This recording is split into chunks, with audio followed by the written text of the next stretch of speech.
All right. So the hand story, the infamous hand job story.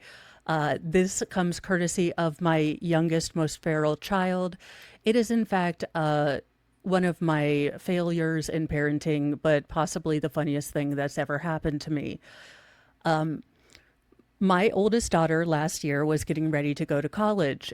And much to my youngest and middle son's horror, you have to go to school, or there are schools after high school. There is more school after high school.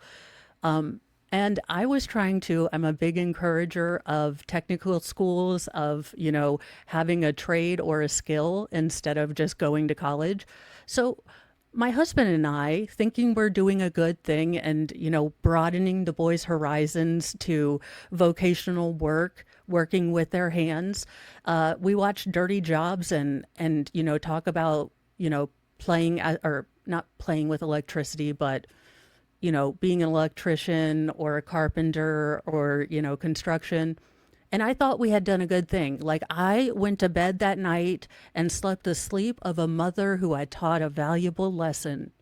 And that joy and comfort in my parenting skills lasted till the next morning, when I am taking my sons to their private school. Now, let me explain to you that their private school is so Christian that girls cannot wear skirts above their knees.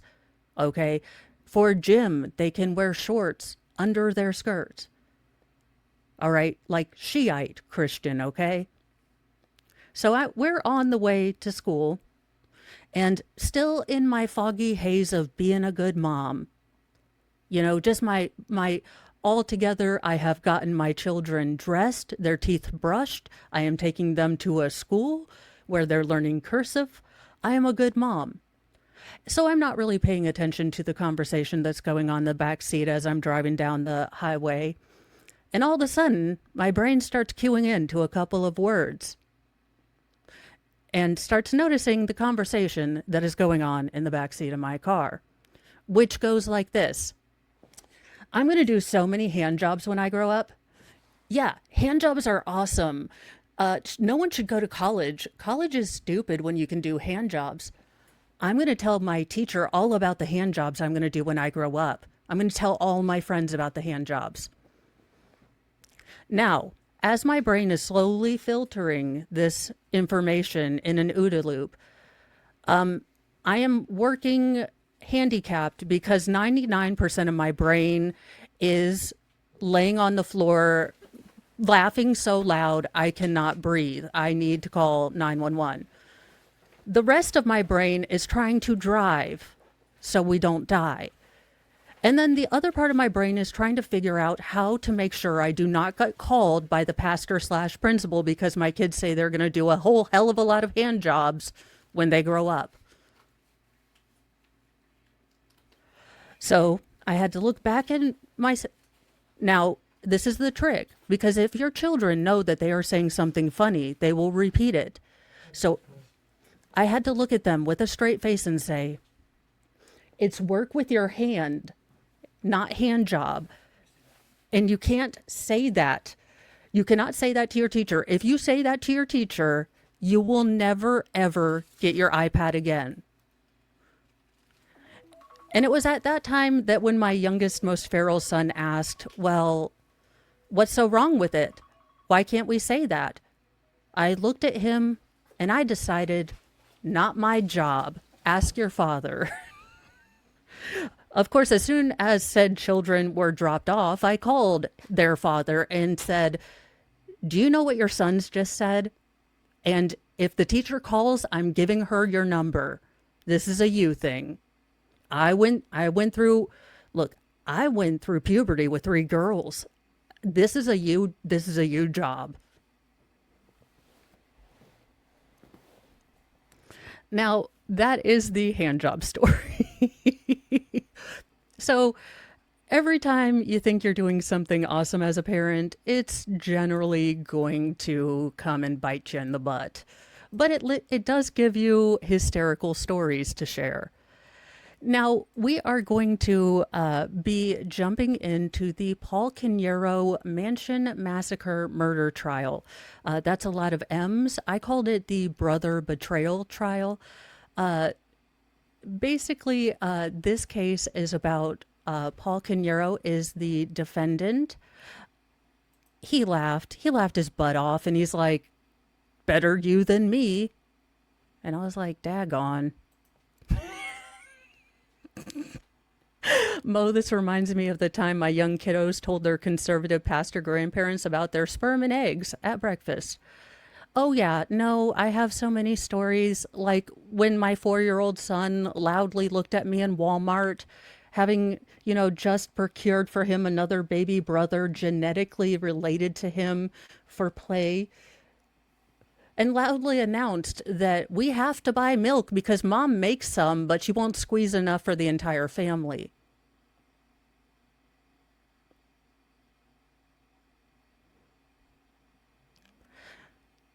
Don't be jealous of my glamorous life. I think, title my story, I'm sorry, Micro, but I do need to type it out. And, but yes, he's like, yeah, we apparently, I was just, again, not my job, yeah, he was very upset because he's like, we have a cow at home. I don't know why we're buying milk. And I was like, thanks, child. But back to the story. Paul and his brother Keith were business partners, and right around in the middle of the evening in November in 2022, I believe, Keith's house, well, it was on fire, and it was really strange because Keith was found shot dead outside of his home near the generator. And when the police started looking into this, they realized that the generator had been cut, and so had the generator had been turned off, and the power had been cut to the mansion. And they're really going inside and they're trying to figure out, because Keith has a family, he has a wife and 2 children, and the house is on fire. Well, unfortunately, there were 3 more bodies found in the house. And the medical examiner determined that all 3 people in the house, so Keith's wife and his niece and nephew, were stabbed to death in the house. Now, the state, in their opening, did do a little bit of emotional stuff, but she cut it right off. The medical examiner did determine that the children were not dead before when they were left and when the fire was started, because they do show signs of smoke inhalation. Well, coincidence of coincidences, it was a really bad day for the Canerio family, because almost simultaneously to Keith's house being found on fire, Paul's house has a fire reported at it. Now, Paul's house is a little different. There was a small little fire. The entire house wasn't consumed. That started near his basement, very close to the natural gas line. Now, police were really interested in getting this, taken care of, because near natural gas line. But it was kind of curious because there were small little like puddles of fire going back to this little area in the basement that was burning. And there was a melted gas can outside that area. Now, the police go down, and the fire's out. Paul and his entire family have managed to escape the house before the fire got too bad, and they're sitting in their Porsche. I don't remember what name, but some sort of Porsche car. And they're just sitting there, and the officers say, "Hey, can you go to the police station? We want to kind of talk to you about this. Did you know that your brother's house is on fire too? What's going on here?" And as they're processing the scene and, getting things done, they find this kind of pile of semi-burnt stuff. And it turns out to be black nitrate gloves, jeans that have the blood of the niece and the nephew on them, and just basically all the evidence. Now, we come to find out that Paul allegedly had been embezzling trust money to pay for a whole life insurance to the tune of $78,000 from his brother's trust account. He hadn't paid the premiums in 6 months, and Keith was finding out about it. In fact, the very night of the deaths and the fire, Keith called Paul because he's like, where the hell is this money going? Canada Mutual Life says they don't have any record of you paying our insurance. What is going on? So basically, the state has a crap ton of evidence. And the defense's counter to this, you know what? We've already had a really good defense. I think since it's so short, we're going to listen to the defense because it is the dumbest thing. If Kim Kardashian had passed the bar, we need a laugh. This is hilarious. Oh, well, it's a bit longer, but she's dumb, so we can.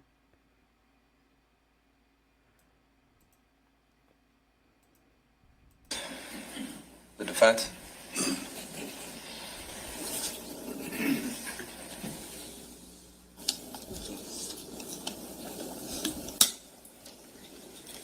And our poll is 100% not guilty.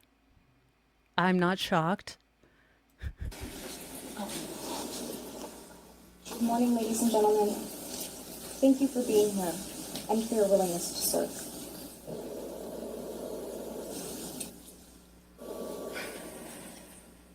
The prosecutor just got up here and told you about a horrific tragedy.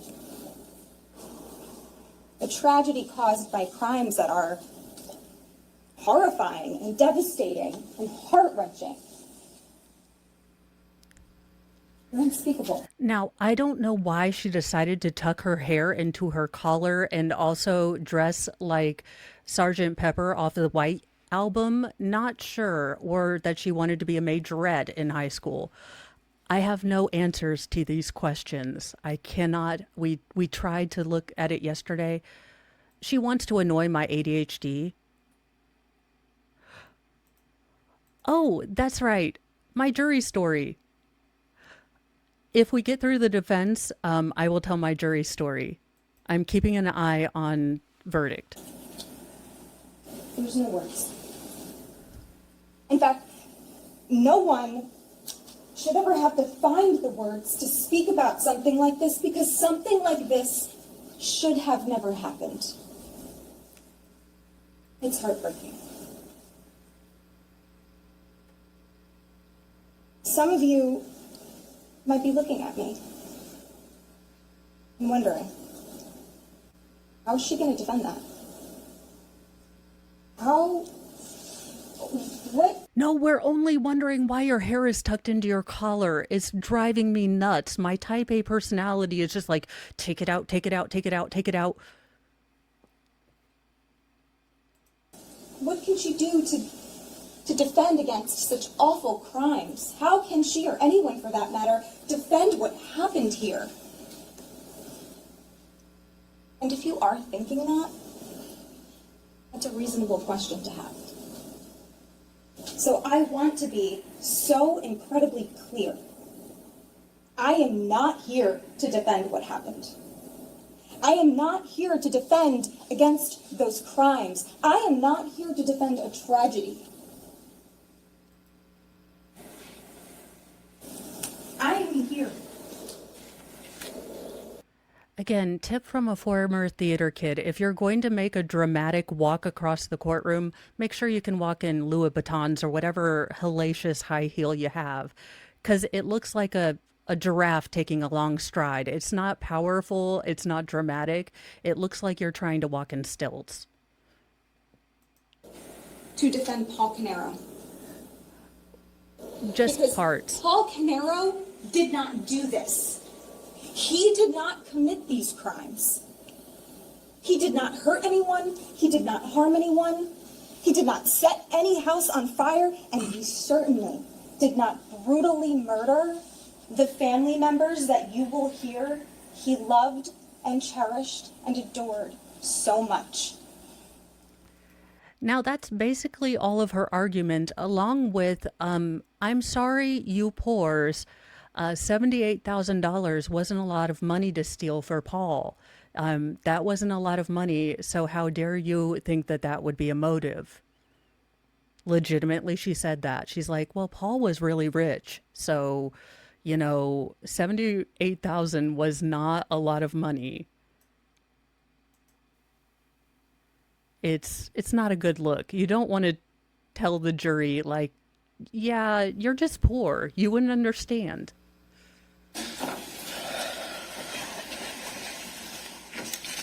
When the state is ready, they can call their first witness. What in the tackleberry is this judge? I feel like I'm watching Night Court. Judge, the state calls Ghoulie Basu.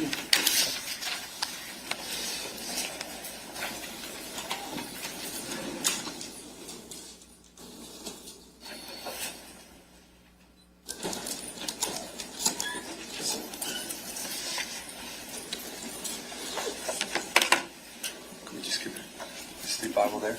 Okay. Ma'am, can you just bring the Bible over in front of you? You can put it on your stand there. You put your left hand on the Bible, raise your right hand. Do you solemnly swear or affirm to tell the truth, the whole truth, and nothing but the truth, so help you God? You have to speak up so we can all hear. Okay. I want you to sit down, get comfortable. You comfortable? Okay. State your full name for the record and spell your last name, please. Shakuntala Basu, last name B as in Bob, A-S-U. Okay, great. Thank you so much. If you don't mind, you have to keep your voice up. Juror number 16 in the back over there, he's got to hear everything that you're saying. So you got to make sure that we're nice and clear. Prosecutor, when you're ready. Thank you, Judge. Good morning, Ms. Basu. Ms. Basu, could you tell us where you worked back in 2018? Doris Duke Foundation. Okay, can you tell us what does the Doris Duke Foundation do? It's a non-profit private foundation that gives away grants for areas of giving by the will of Doris Duke. It's a charitable organization? Foundation. Okay. Now, can you tell us what, if any, locations physically Doris Duke had? New York, New Jersey, and Hawaii. And were you assigned to one of those locations back in 2018? My main office was in New Jersey, but I had to travel to New York and Hawaii offices. Now, back in 2018, can you tell us approximately how long you'd worked for the Duke Foundation? I started in 2001 and left in 2024. Okay, so you no longer work there? No. Now, back in 2018, can you tell us what your title was with Doris Duke Foundation? I was the Director of Information Systems. Okay. Can you just briefly, for anyone who might not know, tell us what that means? I was responsible for information technology, rendering technology services for all the sites, which is New York, New Jersey, Hawaii. And technology included everything: security, user computing, telecom, networking. Now, as the Director of Information Systems at Doris Duke, who did you report to directly? The Chief Operating Officer, Okay, back in 2018, who was that? Peter Simmons. Okay. Now, I want to ask you, you said you were the director at that point in time, correct? Yes. How long have you been the director as of 2018? 2016, I was a director, and in 2020, I was promoted to the Chief Technology Officer. Okay. So is it fair to say in 2016 you became the director? Yes. Who was the director prior to you? Deborah Close. Okay. Now, I want to ask you a little bit about the IT needs at the Duke Foundation. You familiar with those, I imagine? Yes. Okay. Now, did someone provide IT services to the Duke Foundation? Yes, it was through a managed service provider. The company, all the companies you want me to name? Let me just, I'll be more specific. Did the Doris Duke Foundation back in 2018 and prior to that have any relationship with a company called Square One? Yes, they were our primary managed service provider. Square One was owned 90% by Keith and 10% by Paul. Now, they owned another business. Yes, this is the first witness in the other case. Now, the other business was a pest control business called, I think, One Source or One Star. And the brothers owned that 50-50. Now, around the time of the murders, Keith was getting ready to lose his only client for the Square One, the kind of consultancy for computer technology stuff. They were going to not renew their contract with him, and Keith was looking to sell that other business that he owned half and half with Paul. Now, the state contends that this sale would have put Paul in a very bad financial position, that Keith had, planned on, the Square One or the computer company that he owned 90% of, not having any clients. And he had, figured out a way to keep his family financially stable as he transitioned to working for, I think, just another company as maybe an employee rather than being a business owner. So I think they're bringing her in to set up the foundation for, bringing in that sort of knowledge. Okay, when you say primary managed service provider, what did Square One do for Doris do? Managed service provider was a key vendor, services rendered by this company that provided technology, services, and support to all the offices, to all the users at the foundation. Okay, and do you know, as of, let's say, 2018, how long the Duke Foundation had a relationship with Square One? I think the first contract was signed in 2003, perhaps, yeah. Now, is it fair to say for a substantial period of time? Yes, Okay. yes. Now, back in November of 2018, was there a contract in place for those services between Square One and the Duke Foundation? Yes. Okay. Were you involved in the creation or the negotiation of that particular contract? No, the director was then, Deborah Close. Okay. So Ms. Close negotiated that contract? Yes, Were you an employee at the Duke Foundation while that was being negotiated? yes. Okay. So as far as that contract was concerned, do you know who negotiated on behalf of Square One or no? Yes, And who was that? Paul Caneiro. Paul Caneiro, did he work for Square One? Yes, Now, as for Square One and your knowledge of Square One, did you know who the owners or the people who ran Square One, who they were? yeah. Okay, and who were they? Keith and Paul were primary working towards the contract. Okay. Now, as far as Square One's day-to-day operations at Duke, who was actually responsible for that? Let's say in 2018. Well, we had 3 tech support guys on site, and a 4th one who went to the New York office once a week. And we also had a senior engineer who would be brought in for special projects. But they were all managed. Technology management was done through Paul. Who's done through, I'm sorry? Paul Caneiro. Okay. Now, back in 2018, you were not portion of that contract. Were you dealing with Paul Caneiro?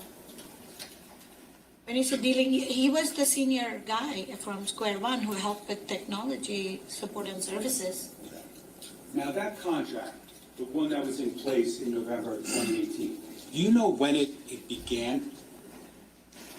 It was a 6-year contract, so it was signed in 2013, and we were still on a contract with them. Okay. Permission to approach the witness? John? Sebastian, I'm just going to show you what's been marked as S17 for identification. Do you recognize what that is? Yeah, And what is it? contract. A contract for what?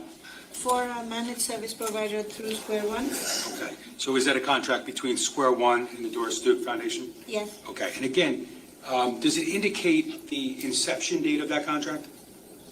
It says November 15th is when it was prepared. Okay.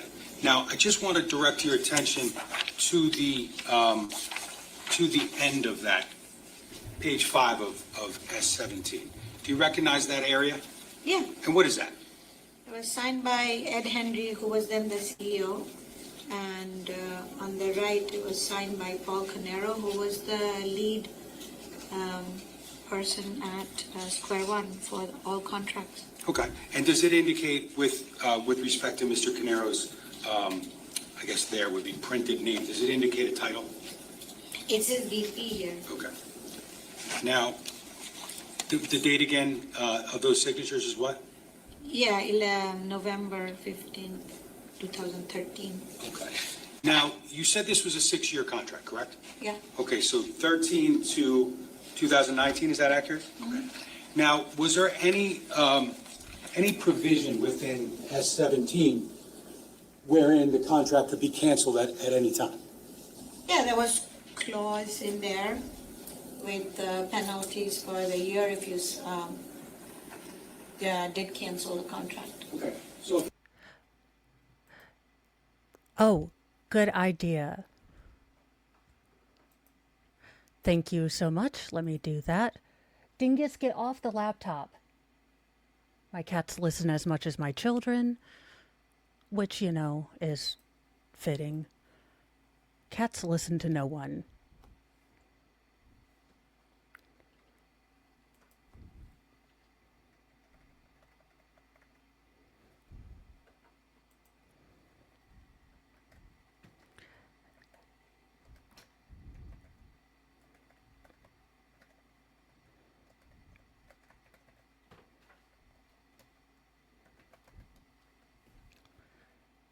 And he's turned off my laptop. He's a genius.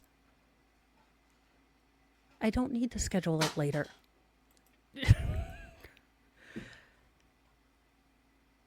All right. I don't need to set this. Okay. Thank you. You are not being helpful. it was canceled after 2015, was there a penalty? I'm sure it's in the contract, Okay. and there would say how much that would be, the amount. Okay. Just going to direct your attention, have you read it to yourself. Page 3 of the contract. Do you see that? Yeah, And does it indicate certain years would have cancellation penalty? yes. And those 2 years would be which years? This was the 5th year, the 2018. If we cancel, there would be no penalty for year 6, which would be 2019. Okay. No penalty. Okay. So if the contract was canceled at the end of 2018, Duke would not have to pay any fee? Right. Okay. Now, I just want a last question with respect to this existing contract. Does the contract spell out the terms financially of what Duke was being charged for Square One services? Yeah, it says what the annual cost would be, and then we would pay the monthly fee of what's in this column. Okay. And in 2018, is that one of the years that's on that chart? Yes, Okay. And in 2018, who was in charge of Duke's IT needs? Who was the Paul- director? It's Doris Duke, it was Deborah Close, Okay. Had you taken over yet in 2018? 2018, yes. Okay. Now, just specifically with respect to the year 2018, could you tell me what the total cost was to Doris Duke for the Square One contract? It says here it was $1.4 million Okay, and change, correct? and change. Okay. And does it indicate, you said it was paid monthly, does it indicate how much Doris Duke? What the hell kind of IT support are you doing? I mean, that's for 6 years for 1.4 million. Or was that yearly? How are you staying in business as a not-for-profit? This is why I didn't go into business. Big numbers scare the hell out of me. Duke was paying to Square One a month. For the contract, this was 123,000 to 123,220. Okay. That is the monthly, but this is for the contract, but they were used for all technology services, so there are others, Okay. other costs. Explain that to me. I think what you just said is that Duke sometimes incurred other costs to Square One. Is that Yeah. accurate? Yeah, those would be business initiatives, technology initiatives for the business of the foundation. There would be projects, special projects, and Square One had skill sets to provide those individuals to run that project. Right. So is it fair to say that Doris Duke spent money additional to that 123,000 a month on other IT needs? Of course. Okay. So Jason, he embezzled from his brother. He was set up as the custodian or guardian of the trust, and he stole $78,000 from his brother that he was supposed to be using to pay down the term of his whole life insurance policy for I think it's $3 million. And the DoorDash case, she was the female DoorDasher who went into a client's home, filmed him because he was passed out drunk mid-wank, I guess, when he ordered food. Now, the customer had asked that the DoorDasher just leave the food on the door. She actually went in and then filmed him half nude and claimed that he had essayed her, basically harassed her, and tried to, do a big old TikTok about how she was harassed. Turns out she went into the house without being asked, so she kind of burgled him. I believe that there were other allegations that he might have been embezzling from the businesses, but I don't know if the state is going to go and prove that. The state only mentioned this $78,000 specifically in their opening statement. Now, I do believe that there have been allegations that Paul was also embezzling from the businesses, but I don't know if that's going to come in. No, not the one that pepper sprayed the food. That's in Indiana. That's in my neck of the woods. It was one single policy, and Paul, he embezzled for a period of 6 months. I don't know how much a $3 million whole life insurance policy is going to cost, but apparently the amount that Paul didn't pay to the insurance was $78,000.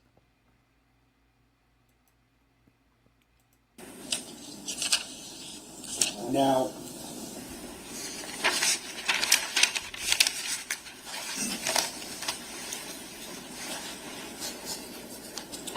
with respect to the time frame of November 2018, were you looking, you being on behalf of Doris Duke, were you looking into other IT services potentially to replace Square One? Yes. Okay. Can you just tell me, just generally, what you were doing in that regard?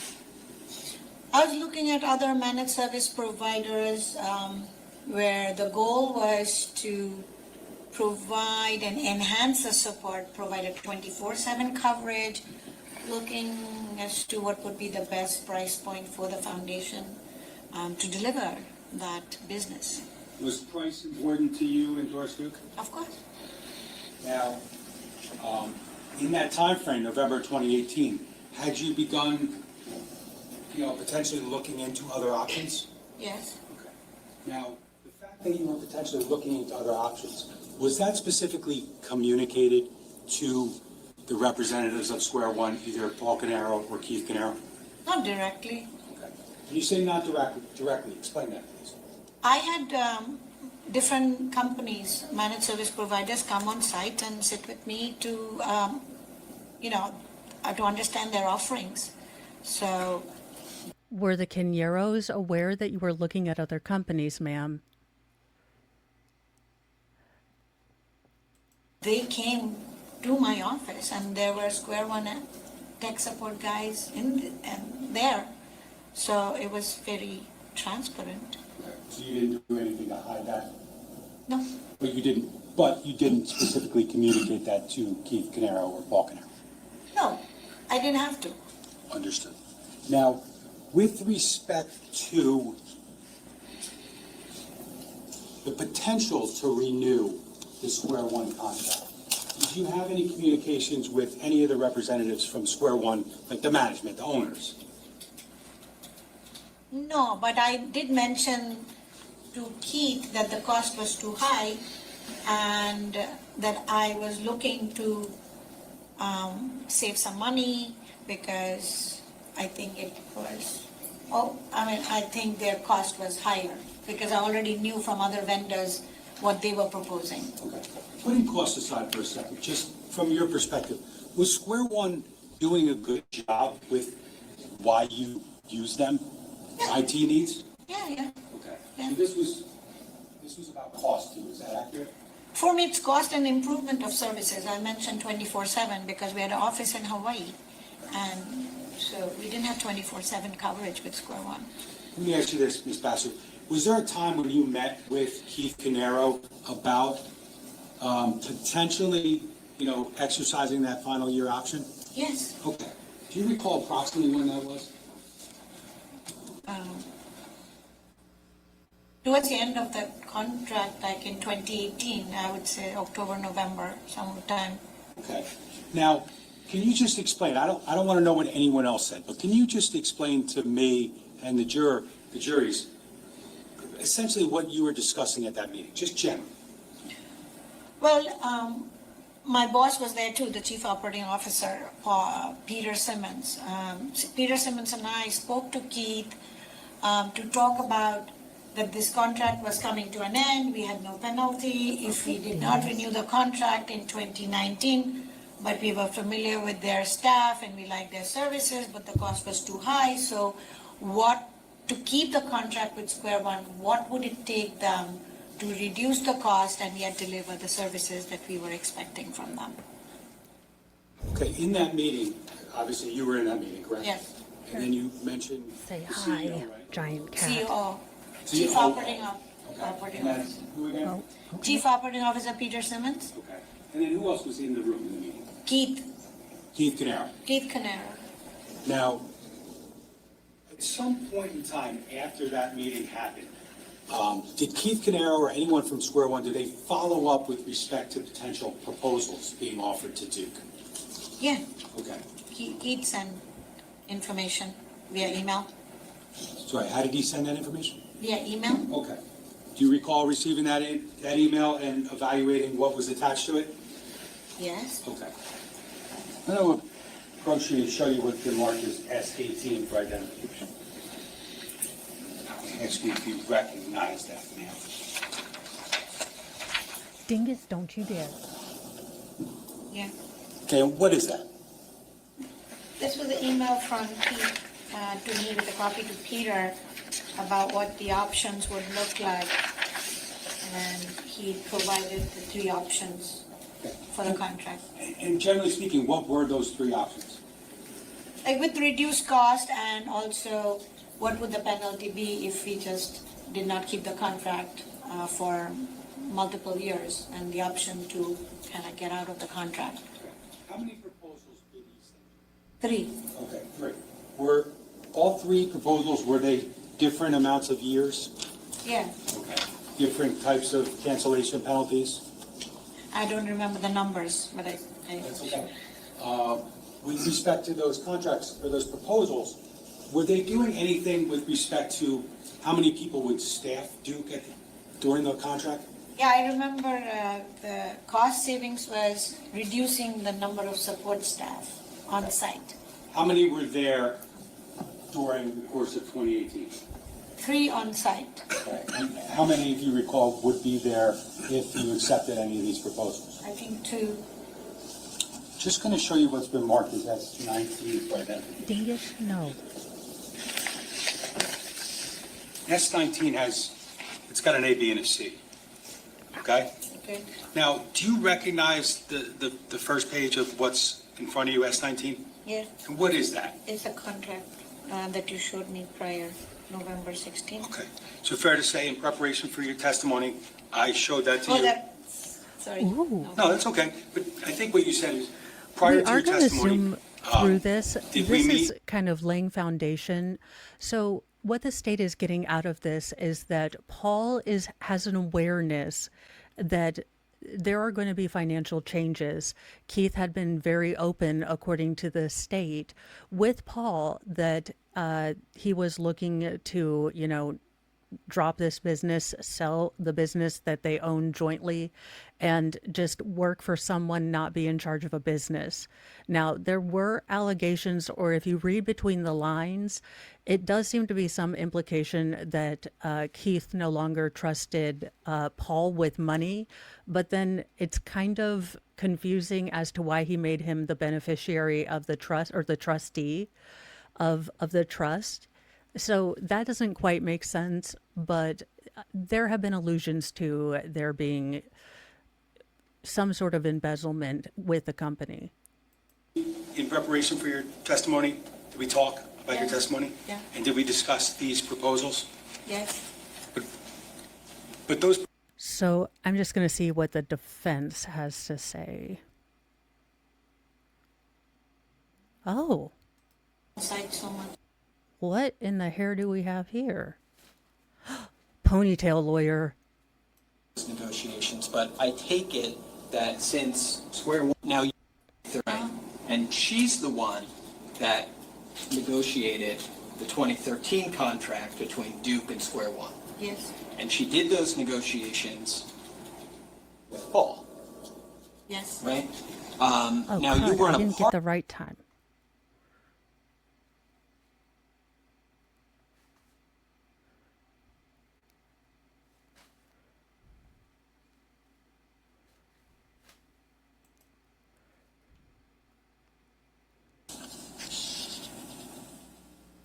did you ever have the opportunity after, or between November 16th of 2018, and November 20th of 2018, to kind of give Keith Caneiro an answer as to his proposals? No. You didn't have that opportunity?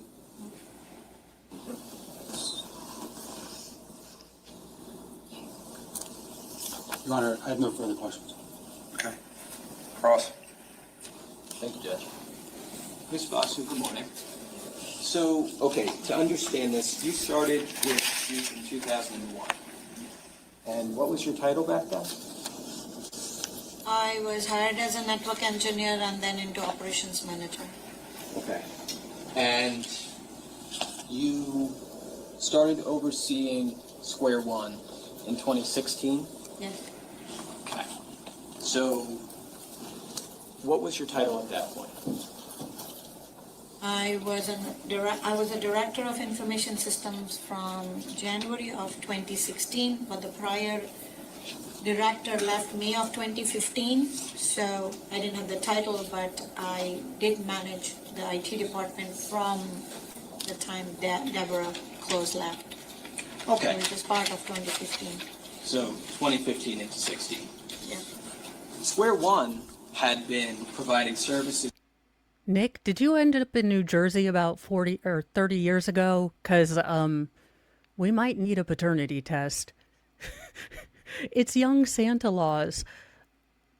Seriously, though. I don't know why I just came up with that, but I looked over and I was like, Nick, were you in Jersey like 30 years ago? Because I got some questions.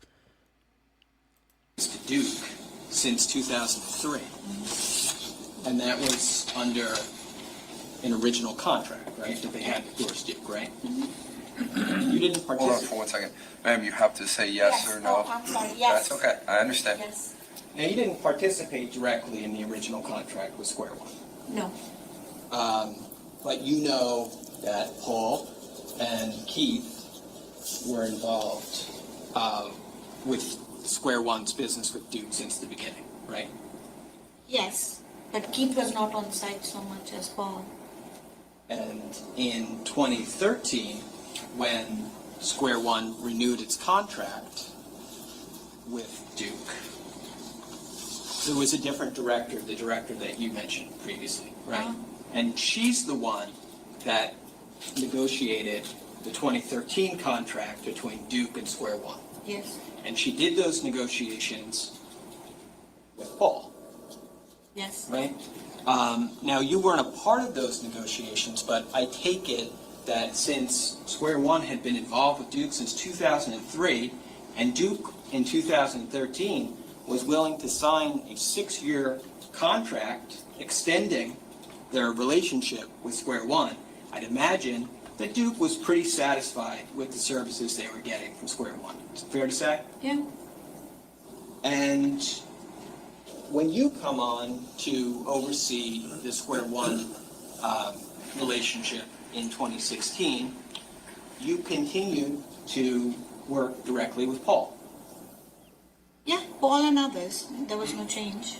There was a person by the name of Robert Block, right? Yes. And he was an employee of Square One. And he was on site at Duke in New Jersey, right? As needed. And you found him to be a reliable person, right? Yes. And you found that you could depend on him for services, right? Yes. And you mentioned before when the prosecutor was talking to you during this time period, you had no issues with the services you were getting from Square One. No issues. The one thing that you mentioned was cost, right? The existing contract you had with Square One, you thought was a little too expensive, right? Yes. But that was kind of the purpose of these contract proposals that had been provided to you by Square One, right? But yeah, Debbie is the first director who ever signed a contract for 6 years. Nobody ever has an extended contract that would go for 6 years. I'm sure, you're happy with the services and you sign it. And she did it. Right. Now 2018 comes and you're in a position to renegotiate, right? Yes. I mean, you may be able to save some money by renegotiating a lower price with Square One, Yes. right? Yes. And that's exactly what was happening, right? You had a meeting in New York City with Keith and the chief operating officer of Duke, Yeah. and what you were talking about was the possibility of Duke and Square One continuing your relationship, right? We said we wanted a revised contract with the price with an extended service because I told you that we didn't have 24/7. So improved services with less. I don't understand why we're questioning this much. I don't understand what the defense is fighting for unless it's to take away one of the cogs in this kind of Rube Goldberg of what the state has said is kind of a nebula of motives. Paul's financial situation wasn't that great, so he was going to be losing income, and his brother was most likely going to cut him off after he learned that, or confirmed at least, that he had stolen all of this money from the insurance policy. Cost. And that was addressed at that meeting. Okay. So that meeting took place on November 13th of 2018. Yeah. And then several days after that, Keith is going to forward you those contract proposals that you were just shown, right? Yes. And obviously, in those proposals, Keith is offering a 1-year extension, 2-year extension, or a 4-year extension, right? Yeah. And the 4-year extension has an option within it to renew for an additional 2 years, right? Yeah, with the penalty to cancel. That's the 4-year one. Right. But in that proposal, the maximum amount of time within that contract that Square One and Duke might be in this business relationship was 6 years, right? How did you get the 6? Well, it's a 4-year, there's a 4-year contract, right? With an option to continue for 2 years. We're talking about S19C? Yes. Is that what you're talking about? Okay. It was a 4-year option, 4-year Right. option. The 4-year Yeah. option. So we Yes. were talking about the maximum period the contract would be good for is 4 years with a clause to exit with a cancellation, the number that's given in there. How long do we stay with this So- woman? Keith sent you these, right? And you said that you never had an opportunity to give him a response on the contract renewal, right? We never wrote up anything officially to say we accept or we don't accept. We never got that opportunity. And at the meeting on November 13th, 2018, Yeah? you didn't say yes to renewing a contract with Square One, but you didn't say no either. We didn't say yes, we did not say no. And when you say we, it wasn't just you that didn't say yes or no, it was also the chief operating officer that hadn't said yes or no, right? Correct, yeah. Yes.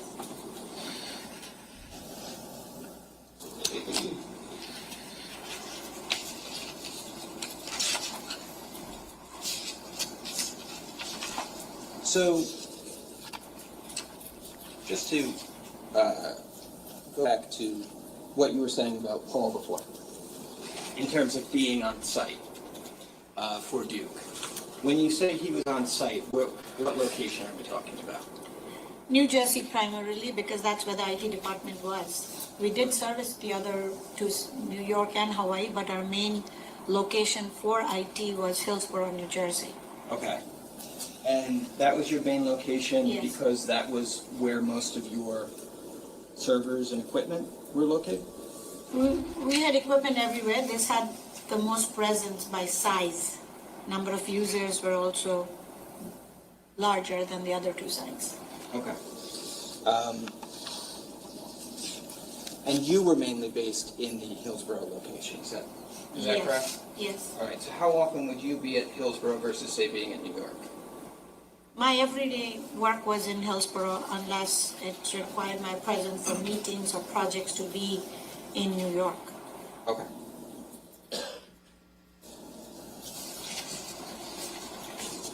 So this is all I meant before. Can I approach Judge? I'm sorry. Sure, no problem. Just identify the exhibit. I believe this is 19C. Okay. So this is what I was saying before. This is 19C, that's the 4-year renewal contract.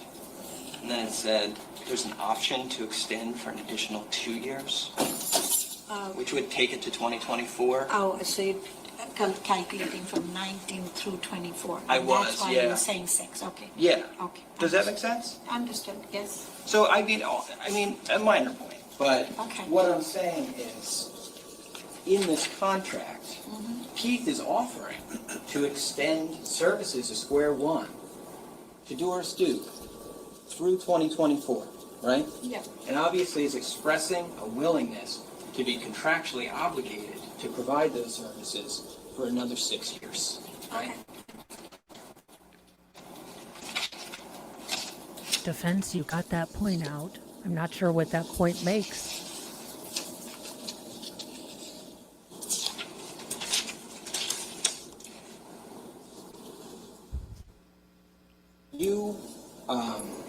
You said before that Keith was not really an on-site person at Duke, but Now, I'm just a people watcher. I have rarely seen men do the praying hands as like a stance. I've just never really seen that before. It's not a stance I would associate with. Yeah, I've just never seen a man do praying hands as a kind of thinking stance. you obviously had his phone number, right? You had Keith's phone number. Yeah, You had his email address. yes. You guys would communicate via email. Yes, You would communicate via text message, right? yes, Obviously, if there were any issues with the services, you could tell Paul, or you could tell Keith, right? yes, Or you could tell Robert Block, yes, the IT engineer, right? yes. And you knew that he would make sure to get that information back to Keith and Paul. Is that right? Yes.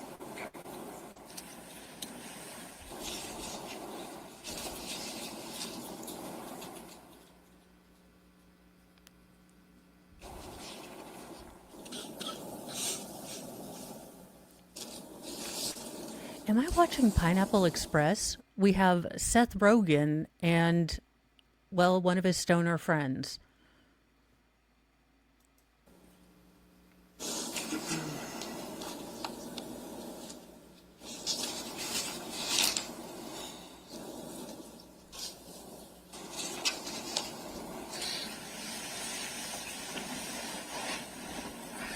Just a moment, Judge. Sure.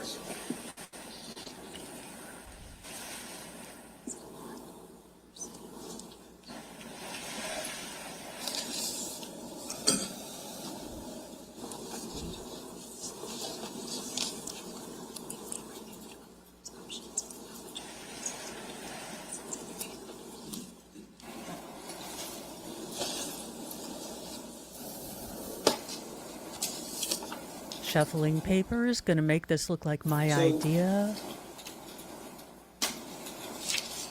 Come on, sweetie.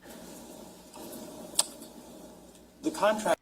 Oh my God, I remember. Okay, I know why the praying hands bothers me. If you were like me, a genlennial from Bring It On, Kirsten Dunst's douchey boyfriend, you're a great girlfriend. I just don't think you're cheer captain material. That is why praying hands bother me. I'm glad I figured it out. Thank you. Welcome on the trip of things Mo thinks about instead of paying attention. Options that the prosecutor and I talked about with you today, the ones that were the proposals for the potential renegotiation of 2018, for the 2018 contract, right? You have to say yes or no. Oh, It wasn't not a great question, so let me try again. When those were submitted to you by Keith, you testified that they did have a reduction in cost for Doris Duke, right? yes. So they did accomplish that, right? Yes, with a clause. I just got 3 engineers who would be on site. They took it down. I'm right. So I'm going to get there with you right now. So it accomplishes the lowering of cost, but that there's going to be less on-site. Hey, he is Troy McCluring the hell out of this. You might remember him from such things as, yes, I really am an attorney, and no, that's against the law, and other such educational law videos. People for this Yes. contract, right? Yes. Now, obviously, JKD Buck, I think this man we might need to see if Nick was in New Jersey, because I'm just saying he's a young Santa Claus. these contracts vary in terms of the monthly cost to Duke if they were to execute them. But in terms of, let's say, 19C, which you were shown, the annual cost in 2019 for that contract, for example, I'll approach again, Judge, would have been right around, yeah, for 2019 would have For been 2019, the monthly cost would be reduced to 99 than what we were paying in the original contract. But when we look at these numbers, we were going to get less support because instead of 3 engineers, we would be down to 2 engineers. right. But the annual cost to Duke would have been $1.2 million. Yeah, Correct. 1.197. Don't go shrinkflation on me. No, I'm not paying the same price for less Snickers. It's really the only, argument I agreed with. Yeah. I don't know why the defense is taking so much time with this. It really is very tangential to the quadruple murder case that they're supposed to be defending their client from. Yes. And under the 2013 contract, you were paying a little over $1.5 million. But there were 3 engineers versus 2. We're taking a full-time person out. Okay, and so there was never, obviously, after the 13th, when you had the meeting, and after the 16th, when Keith provided those proposals to you, you didn't have further negotiations with Keith after that. Is that We fair to say? never had a chance. Right. Okay. I have nothing further. Thank you. Redirect. Just one question.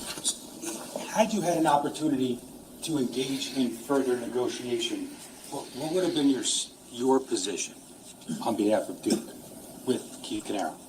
I I don't, object to speculation, because we don't know what those negotiations would have been. So it's a hypothetical.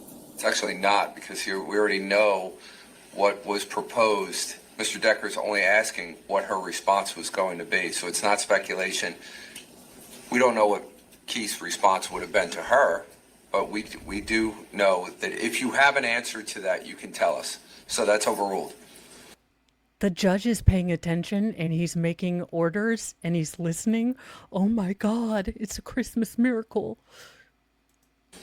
yeah, we already had, like I was doing the homework, what was the business practice in a private foundation and to support what would vendors cost. So I'd done the homework and it was way, way lower than what Square One, what we were paying.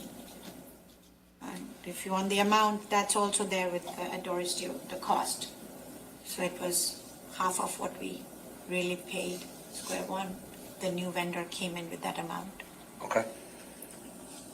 Just with respect to the way you answered that, I just wanted to ask you a question. I may have asked it originally. You weren't unhappy in 2018 and before with the services of Square One, though, correct? Yeah, not being happy is never on the, I was always good with the services they provided. The cost just did not, it just didn't substantiate with the service versus the cost. Nothing further. Recross, if any. Sit down. You are. When you're saying that somebody came in for half the cost, The contract was signed. that was the new managed service provider. Yes. But you didn't sign that contract until April 20th of 2019. Isn't that what you just said when you were testifying on direct? April of 2019, no, this vendor came in after Square One's business was resolved. The new vendor came the following year. You're talking about a new MSP? Maybe I misunderstood you. I thought you were testifying when Mr. Decker was first asking you questions. He asked you what happened when the Square One contract terminated in December of 2018. And I thought I heard you say a new MSP came in Yes. in April. Yeah, I didn't say April. Why would it be April if there's no business after December? We had to bring in somebody to take over the services for the foundation. Yeah, because the company that was providing it, Keith had passed away and Paul was in jail.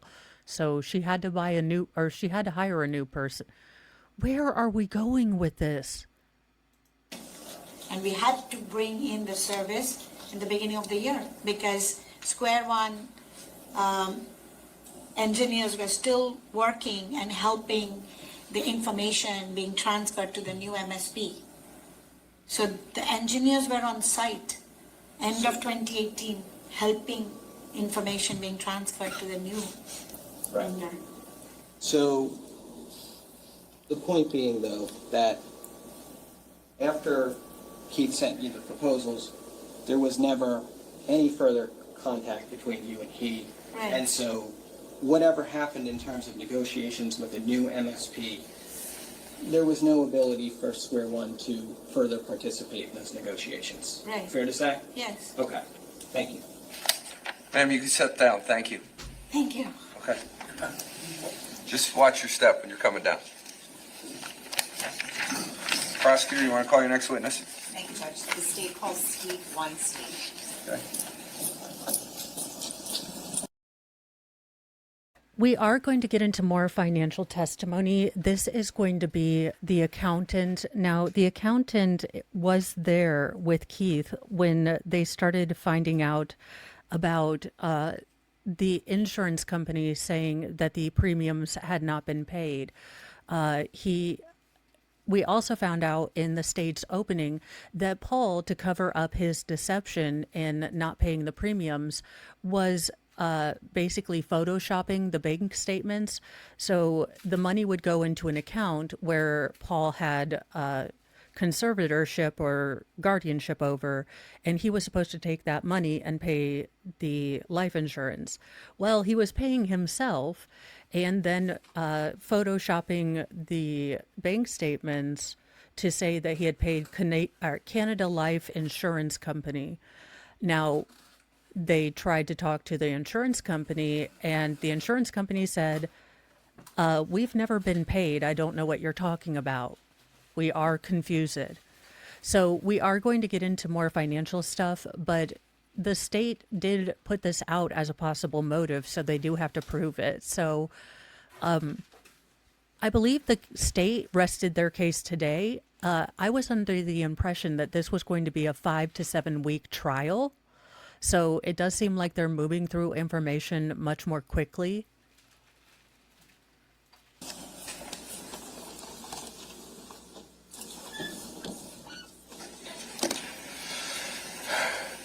Juror number 15 and 16, just a reminder. Juror number 15 and 16, just a reminder, if you can't hear, you got to let me know. Just raise your hand, all right?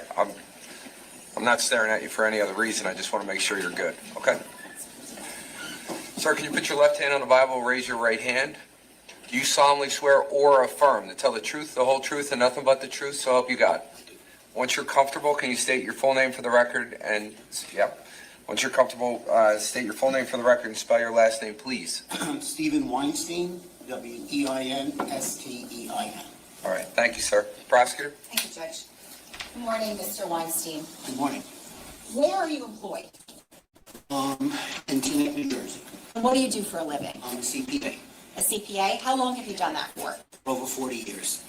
Can you just tell us what your formal education is? I got a bachelor's in business from George Washington University, a master's in taxation from Pace University, and then my CPA. I don't know. I feel like my adulthood has been a master's in taxation. But ching. Now, were you familiar with the Caneiro family? Yes, I was. Generally speaking, how were you familiar with them? Probably in the early to mid 80s, I met the uncle, Joe Caneiro, who had a small business in Brooklyn. From him, I met his brother, Caesar Caneiro, who was the father of Paul, Keith, and Corey, and I got to know them through the uncle. What type of a relationship did you have with them in terms of, was it business, personal, or something It else? was business. I mean, occasionally I was invited to some holiday parties, I was invited to Keith's wedding, but overall it was business. And what type of work, in a general sense, did you do for them? Well, I was the accountant. In the earlier years, I helped them get going. They had a little space in Brooklyn that his uncle provided for them. I would see them more than once a month, but then as the years went by, they had a bookkeeping staff or whatever. In more recent years, it was pretty much like once a month I'd come in. They had their internal accounting system. I'd review the books, reconciliations, assist with filing of sales taxes, review the payroll taxes. That's what I did. Okay, so let me just ask you to clarify specifically, did you know Keith Caneiro? Yes, I did. And how about Paul Caneiro? Did you know him? Yes. Okay. Can you tell us a little bit about the origin of your employment with them? Well, again, through the uncle, I met them, and they were remarkable. They started out in Brooklyn. I believe they worked for a company that did marketing for small businesses called The Marketeer. They did the computerization for them. I'm so glad Richard Dreyfuss made it away from Jaws and became an accountant. You know, he gave up marine biology and decided to become accountant. This is what I do half the time. I do try to figure out who the witnesses look like, famous people, and make jokes. This is normal Petty Express stuff, but I am taking real notes too. And then through that, I think there was a young lady who Keith was pretty friendly with. I do not remember her name. They worked for Citibank, and through that, Keith and Paul did work at Citibank, and then from there, they went to Republic Bank, and then one of the larger companies at one time was Ogilvy and Mather, if I pronounce it right. And you may have said it, but what was the nature of the work that you say Keith and Paul did? Computers, consulting. Computer consulting? Okay. Now, did they have any businesses together? Yes, so the first company was called, at the time, J. Martin Consulting, Inc., which later they had a DBA called Square One, where they rendered these computer consulting services. Okay. And when that company started out, where was that physically located? In Brooklyn. In Brooklyn? Okay. Did it ever move anywhere else? Yes, so from there, as they expanded, at one point they were looking to move in Staten Island, but they ended up moving out to Woodbridge, New Jersey, and then from there they moved to Homedale, and then from there they moved to Asbury Park. Okay. Was there a company called Square One? That was J. Martin Consulting. The DBA was Square One. Now, did they own any other businesses together? Yes, so then when they moved to New Jersey, at the time, it was profitable to sell computer equipment, so they opened up another company called J. Martin Systems, Inc., and they sold equipment, and that was set up. And then as that started, selling equipment wasn't as profitable, they basically just merged it into J. Martin Consulting or Square One, and they would sell equipment basically to the clients that they consulted for. Pretty much that was it. And then later on, a friend of Keith had a company called, I don't remember the name, I think it was EchoStar, but it was a pest control company out of Queens or Long Island. I think it was Queens. It was Queens. It was EcoStar, not One Star.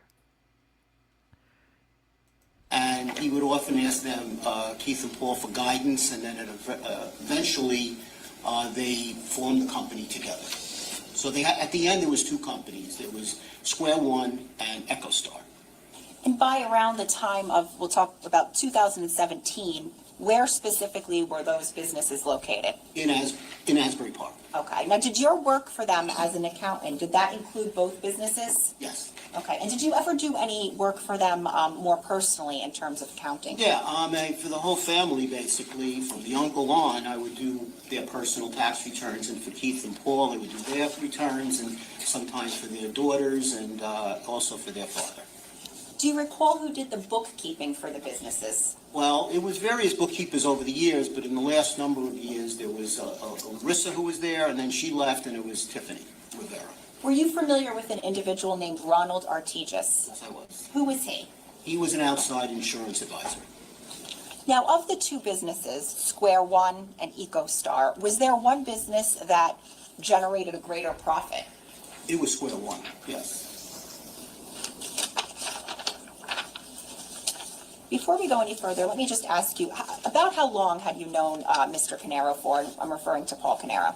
Probably maybe the late 80s, just like 40 years, could be 35 to 40 years. Do you see him in the courtroom? Yes. Can you please point him out? Identifies the defendant. Sir, to your knowledge, what role did each of the brothers play in terms of the day-to-day operations of each business? Over the years, it changed, but many years, Paul was out, like with Ogilvy and Mather, he was out doing a lot of work there, traveling the world, I guess, my understanding, and Keith was handling internally. But then as the years progressed, it became more of Paul handling the operations and Keith outside of the office. When you say Keith was outside of the office, what specifically do you mean by that? He was working from home, or wherever he was, but he was working from home, from my knowledge. Did you know why? No, he worked from home. During that time, were you familiar with whether or not Keith had gone back to school for anything? Yes, he did. He wanted to get his degree and to become much more marketable. And do you recall approximately what time frame that was? I can't, but it was definitely in the years that they were in Asbury Park, and probably Homedale, I would say. Those years, I don't really know the actual years. I want to talk a little bit about the businesses. Do you know whether Paul Caneiro and his family received any income through the businesses? Yeah, they had payroll. As Keith's family, they had payroll, health insurance benefits, retirement plan, auto reimbursements, and stuff like that. Now, to your knowledge, what if any, what if any other sources of income did Mr. Caneiro, Paul Caneiro, receive? Well, outside of the company, and eventually he was receiving disability. Okay, when you say disability, do you know what he was collecting from, what policies? First it was Social Security, I believe, and then Sun Life. So there are allegations that Paul kind of transferred his payroll monies to his wife's name so that he could get disability from Social Security. Now, these allegations have been made, but they also haven't been substantiated by this court yet. But there were allegations at the start of this that there were some deceptive practices against the disability claims. What is Sun Life? A insurance company. So Was that a group policy, an individual, or something? no, it was an individual policy.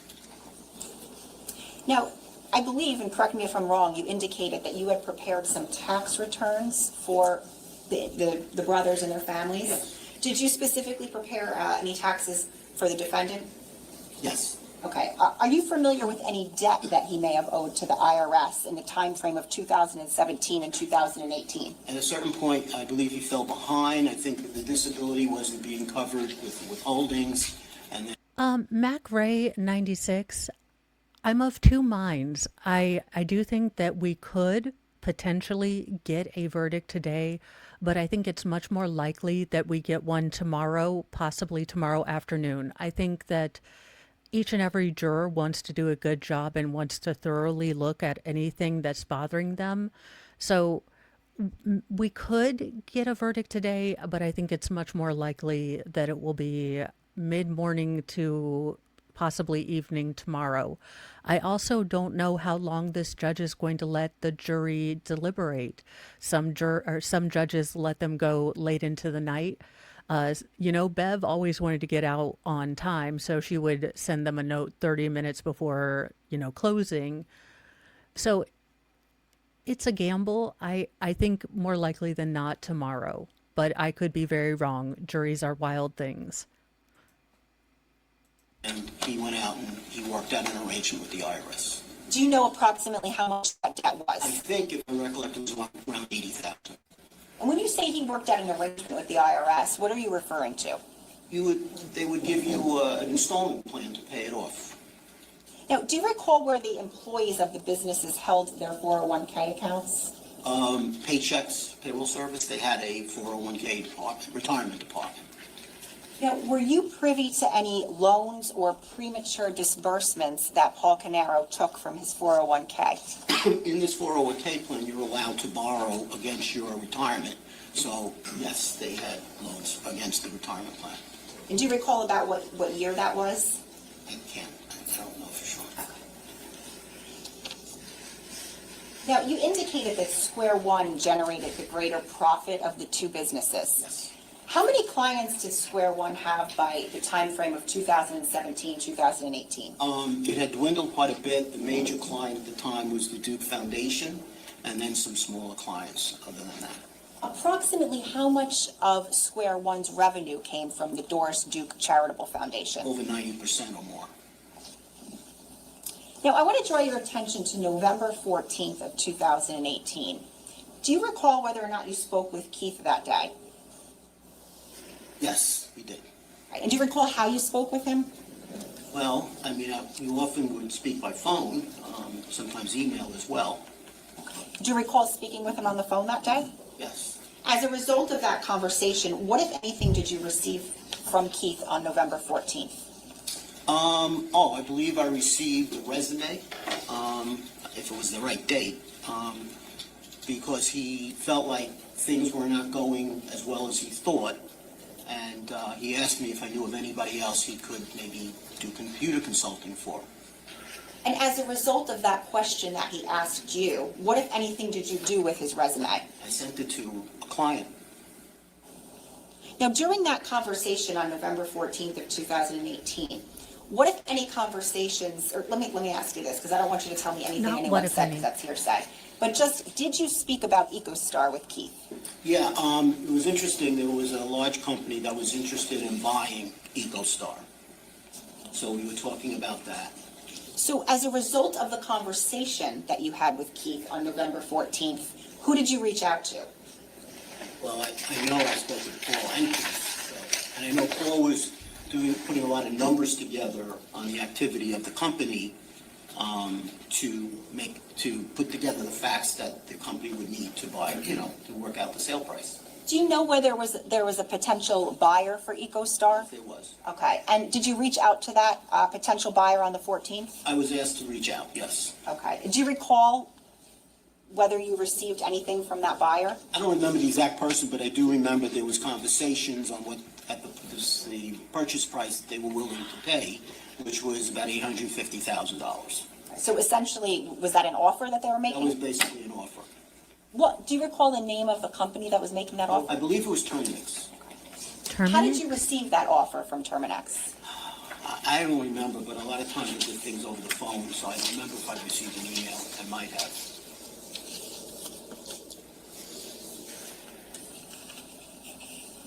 As a result of receiving that offer, did you send any emails to Keith and Paul on November Yes, about 14th? the offer, sure, yes. Judge, may I approach? Okay. I'm showing, I'm going to mark S10 for identification.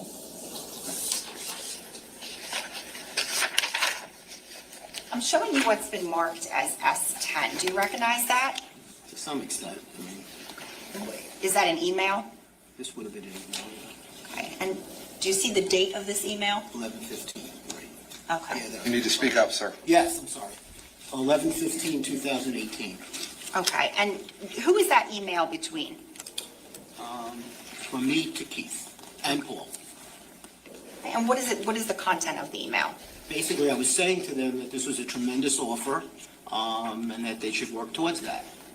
And then I was going to calculate the tax consequences, but I said we should start the process. Okay, and I'm going to turn to the second page of S10 here. What was the responses from each of the brothers? Okay, And it's actually going to start the way it, hold at the bottom. yeah. Let's start here. And then, Ms. Balls, can you do me a favor, just for record purposes? When we're talking about S10, can we talk about the number of pages it is and Yes, where sir. you're referring to so that the record's clear? yes. Thank you.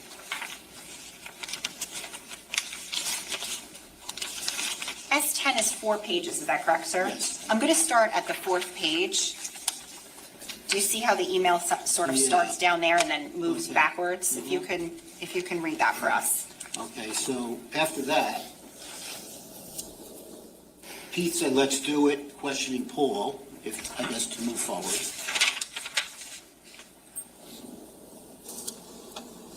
They said 850.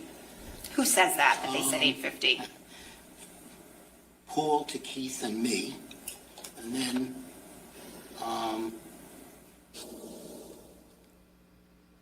it's a little confusing, but I remember going back and forth with the 850. And then Paul said, thank you. And I asked, oh, do you want me to respond or not? Okay. So just to clarify, you relayed the offer to them? Yes. Okay. And then Keith said, let's do it? And what was Paul's response?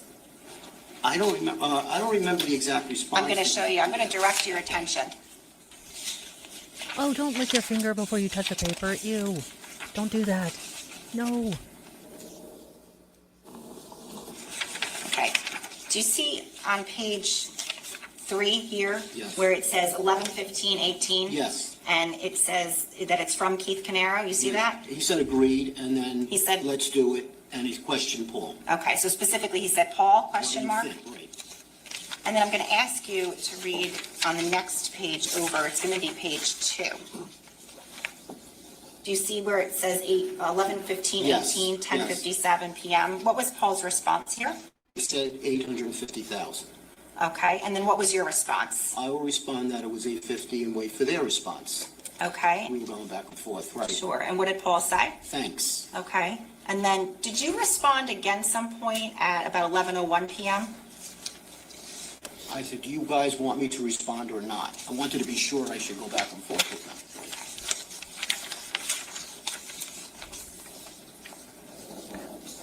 Yeah, the judge kind of gave the impression he told the jury to pack their lunches this week. We were going to get stuff done. We were going to work through a lot of things. So, yeah, it was a bit odd. The whole case was odd as hell. And did you ever receive a response from them? I don't remember, but, well, there was a response. I think Paul wanted to hold off because he felt we could do better than the 850.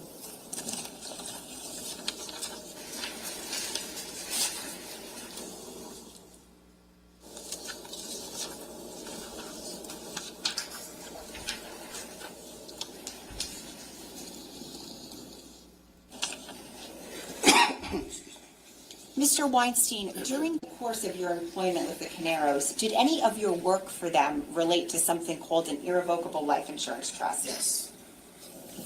What was your understanding of that trust as it relates to the work that you performed? Okay, so that was set up, I guess, in the late 90s, early 2000s, if I remember.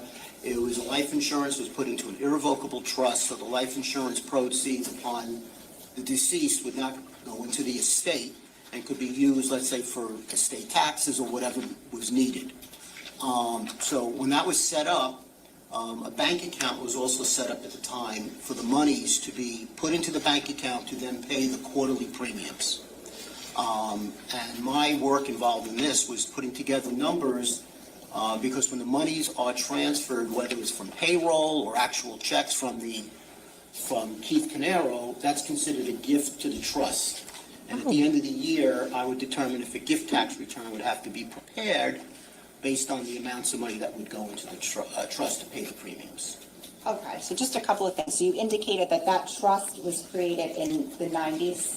Late 90s, early 2000s. I believe late 90s. Okay, and just for purposes of clarification, just have you, as in your role as an accountant, have you dealt with irrevocable life insurance trusts Yes. before with other clients? Okay. Approximately how many? Well, a number, I mean, 10, 20, something. Okay. So you indicated that there was a bank account set up at TD Bank? Wait, no, share tax tips of the rich and famous with the rest of us. Do we all need an irrevocable trust? I mean, what do you gain by getting that? I feel like I should know these things as a functional adult, and I have no idea what you're talking about. So, could you give us a financial lesson, Richard Dreyfuss? Yes, Okay, and that was to pay what? to pay the life insurance premiums. Okay, and what was the life insurance company, if you recall? Canada Life. How was that TD Bank account funded? Through payroll from Keith. Okay. But there were times over the years where it wasn't from that, it was actual checks that were paid. Now, in about 2017 and 2018, well, let me ask you this. Let me strike that. The irrevocable life insurance trust, were you aware of any trustee that was involved with that? Yes. And who was that? That was Paul Caneiro. Okay. And what was your understanding, based upon the work that you did for that trust, what was your understanding of Paul Caneiro's role? To basically he was in charge of the trust, the monies going in and the monies that would be paid to the insurance company. Do you remember how often the premiums were due? Quarterly. Quarterly?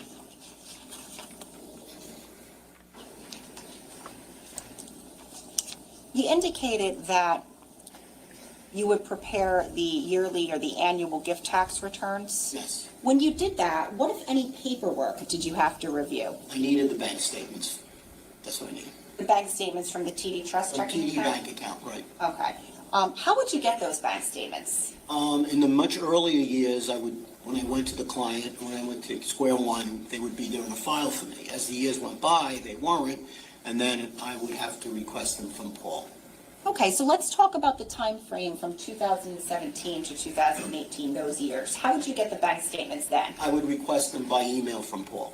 And would you receive those bank statements from him? Yes, And how would you receive them? he would email them to me.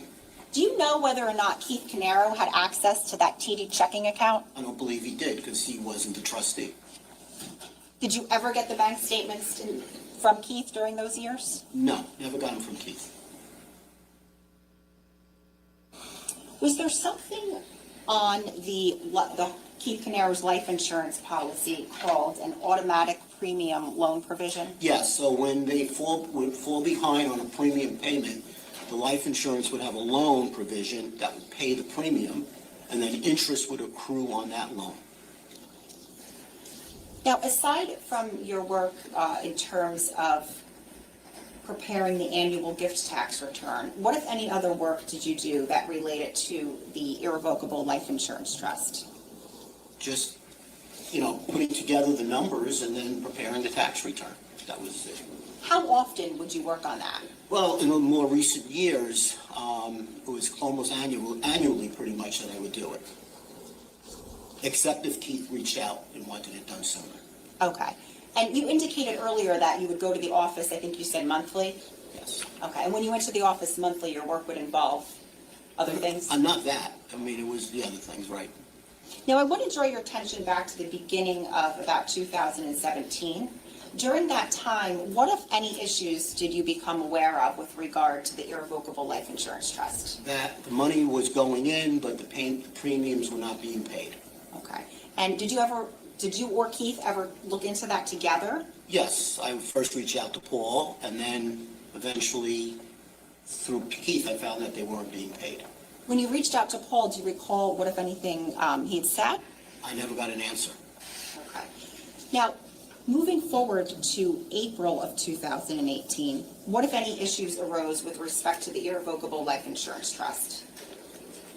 Well, in what regard? They fell behind in the premiums. This is April you're talking about? Yes, I'm going to draw your attention to April of 2018. What, if any, issues arose at that time with regard to the irrevocable life I insurance? believe it was found out through Keith as well and Paul that the monies weren't going to pay the premiums, but in essence, Paul said that for some reason the monies weren't going.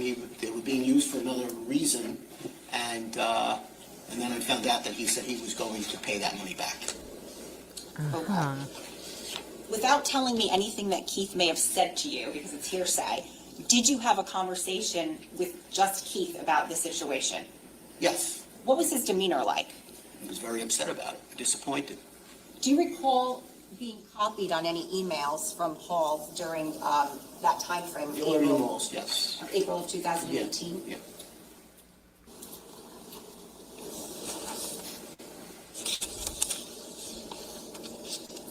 May I approach? You can. Showing you what's been marked as S11 for identification.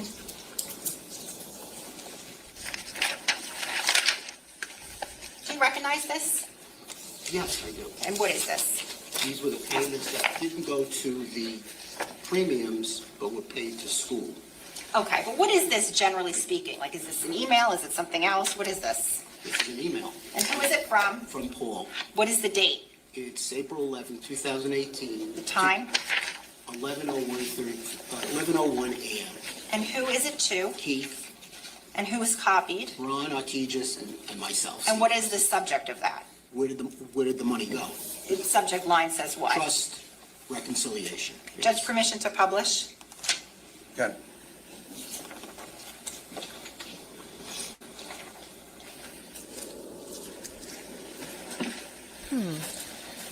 Very interesting. Anna, can we have the back table? Thank you. Now, I do wonder how complicated it is to appoint a new trustee, but you would think at this point, Keith would have made different arrangements. Not victim blaming or shaming. I mean, it's very lovely that maybe he gave his brother a second chance, but I don't think I would have.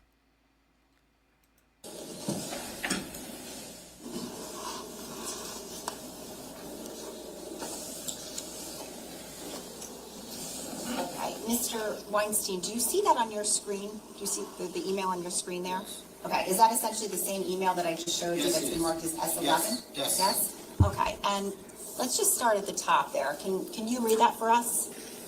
To all? Yes. I had selected the wrong bill pay, some of the payments for 2017 and 2018. They went to a school loan, and no, I don't know. The total amount that was paid out of the trust account to the wrong payee was $25,054.77.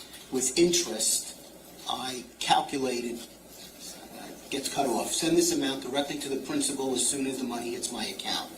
Please double check these numbers and let me know if they match up with your numbers.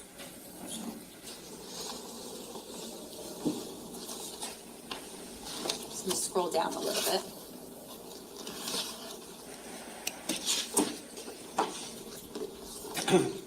So I did some calculations also. Okay, and what are we looking at down here? Calculators. Calculation. The amounts that were paid to the trust in 17 and 18, there was a number of 38,380, but for some reason I calculated 34,209, probably from the bank statement somehow. Are those your markings on there? Those are my handwriting. Okay. Yes.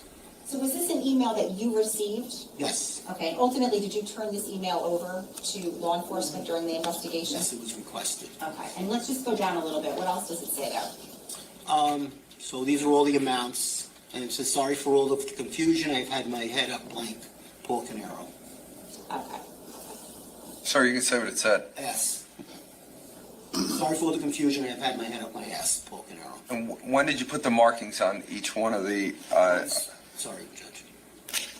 go ahead. Once I received the email, I went through the numbers. Okay, so it was back then? Yes. Okay. Ms. Wallace? Thank you, Judge. We can take this one. Do you recall receiving that email? Yes.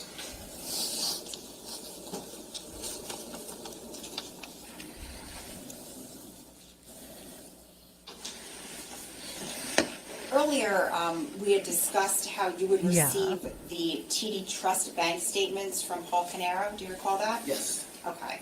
Now, did you receive any TD Trust bank statements from him for the year 2018? I believe through September. Okay, so should I ask you, tell us the months of 2018 that you received. I received January, all the months from January through September of 18. Okay. Did you ultimately provide those bank statements to anyone during the course of the pending investigation? Well, I did, I sent them to Keith. Now, this is important because, again, for a long time, according to the state, Ron, the insurance guy, the CPA, and Keith could not figure out how the bank kept making this mistake because they were getting statements saying, X amount of dollars being paid to Canada Life Insurance. The statements were agreeing, but the insurance company was saying they weren't getting money. So there are allegations that it wasn't a mistake. He didn't pick the wrong bill to pay and suddenly oopsie doopsie. No, Paul had very expensive taste. We are going to find out. My email. Okay. Or forwarded it to him, however I did at the time. And then this investigation they were requesting. Okay, and specifically, we'll talk about both of those, but did you provide them to somebody named Detective Bassender from the prosecutor's office? Yes. Okay. And you also indicated you forwarded them to Keith? Yes. Okay. Do you recall the time frame that you forwarded them to him? Well, if it was through September, it would have been probably getting them, probably November. Okay. And what about October through the end of the year? Did you ever I receive? never received any more. Okay. Not that I recollect.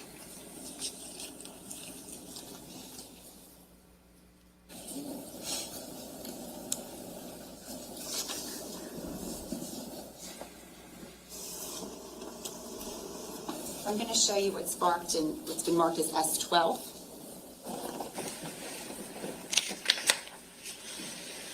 Do you recognize these? Yes, these are the bank statements that I received for the irrevocable trust. Okay.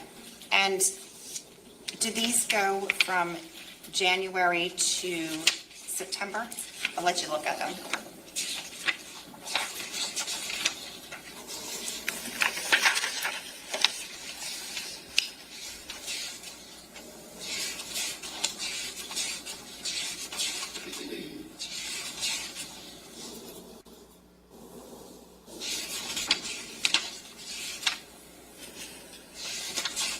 September, yes. Through September, okay. Do you recall how you received those from Mr. Caneiro? Email. Okay. Judge, permission to publish S12. You can.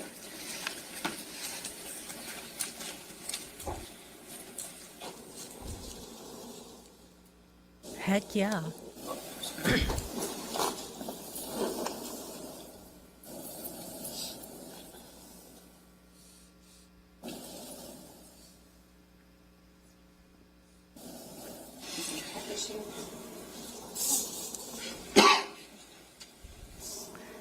Here we go. Yeah, I mean, she's not the greatest, but I'm just Mr. glad to not be Weinstein, listening on your screen, to the Uvalde prosecutors. do you have these in front of you? Yes, I These- do. Okay. Let's just look at the first page here. What is there on the top where it says ATF Keith Caneiro? Irrevocable trust agreement, Keith Caneiro grantor, Paul Caneiro trustee. Okay.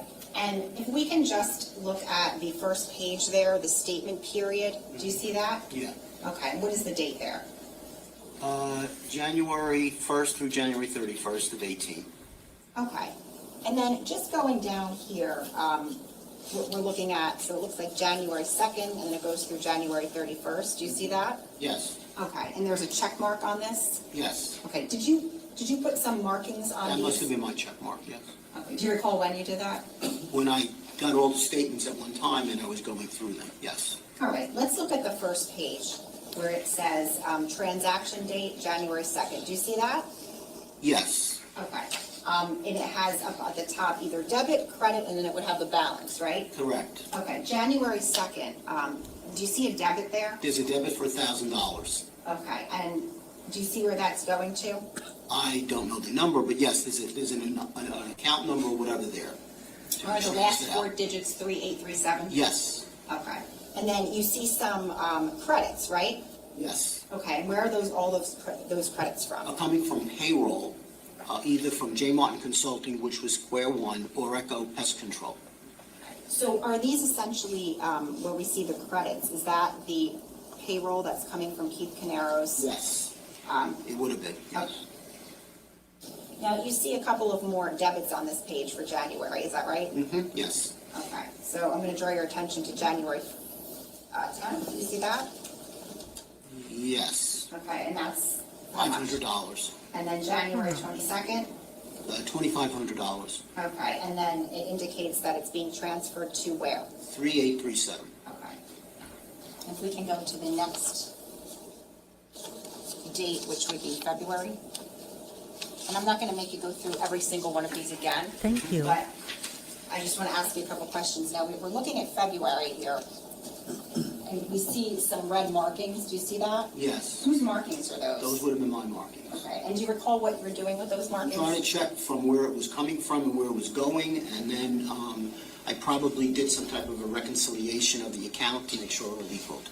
Okay, and then I'm going to draw your attention to February 5th there. Do you see a debit? The $2,200, And where is that going to? 3837.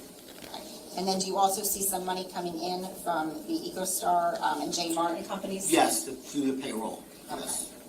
Let's go to the next pay period of March 1st through the 31st. Okay. And again, do you see those red checks there, or Yes. those red marks? Yes. Okay. And here there are no debits, No right? debits at all. Safe drive home. Let's go to April. In April, there were all those credits, and then on April 9th, there was a debit for $8,500 to Canada Life. Okay, now that goes to Canada Life. And is there a check number under there? There's a check number, yes, Okay, specifically 99502. 995002, correct. Now, was that something that you would commonly see? Sometimes you would see monies going to Canada Life? Yes. And what was your understanding of what that Well, was for? I mean, because they had fallen behind with the premiums, it wouldn't be a premium payment, so I think, I kind of remember the premium payments being like $7,800 something a quarter. But if it was $8,500, one of the goals Keith was trying to do is to pay down the loan and the interest, so it would be more than that amount. Understood. Let's move on now to May 1st through May 31st. Yes. Do you see that? Yes. May Okay. 1st, $5,000 Canada Life Insurance Company. Let's stay on that date for a second. So you see May 1st, $5,000 to Canada Life Insurance Company. Yes. What's missing under there? I don't see that check number. Okay. This would be when Paul started move on using to June. Adobe. Here again, in June, a lot of the credits from the payroll, and then on June 18th, there was a payment to Canada Life Assurance for $7,500, and again, there's no check number on there. Okay. Now, aside from me bringing your attention to that right now, was that something that you noticed back then? I noticed Canada Life, that was my goal. Let's move on to July. I want to draw your attention to July 16th. What do you see there? $4,500 to Canada Life Assurance Company. Okay, again, is there a check number? No. Let's move on to It seems odd that accountants are usually very persnickety about details and especially very, detail oriented. You would think it would really bother him that there weren't check numbers to reconcile on these payments that didn't have check numbers when they typically did. I'm not faulting him. I'm not saying if he had caught it sooner, but it just seems interesting that a lot of accountants I know tend to be very persnickety, and if something isn't right in a statement, it glares out at them. Like, I wouldn't notice this, but I would feel like an accountant would? Question mark? If anyone's an accountant? August. What are we looking at? August, hold on one second. sorry. Question. I'm going to draw your attention to August 3rd. What do you see there? Settle down, $4,000 to Dreyfus. Canada Life Assurance Company. I No need- check number. How about August 18th? Actually, it's August 17th. I'm sorry, 17th. $2,500 Canada Life Assurance Company. No check number? No check number. How about August 28th? Canada Life Assurance Company, no check number for $1,000. Let's move on now. If we could scroll to September, please. I'm going to draw your attention to September 4th. $1,000 to Canada Life Assurance Company, no check number. And how about September 4th again? $300 to Canada Life Assurance Company, No check number? no check. It also escaped your notice that there were random amounts? And like sometimes multiple payments in a month? Why must I be the voice of reason? Something's gone terribly wrong. Number. How about, I'm going to draw your attention to September 7th. What are we looking at here? Canada Life, debit for Canada Life Assurance Company, $1,000, no check number. And I'm going to draw your attention to 9/17. What are we looking at there? $1,300 to Canada Life Assurance Company with no check number. All right, let's move on to October, please. Oh, I'm sorry, there is no October. That's right. My mistake. Okay, because you never got October, right? Never got it, never received it.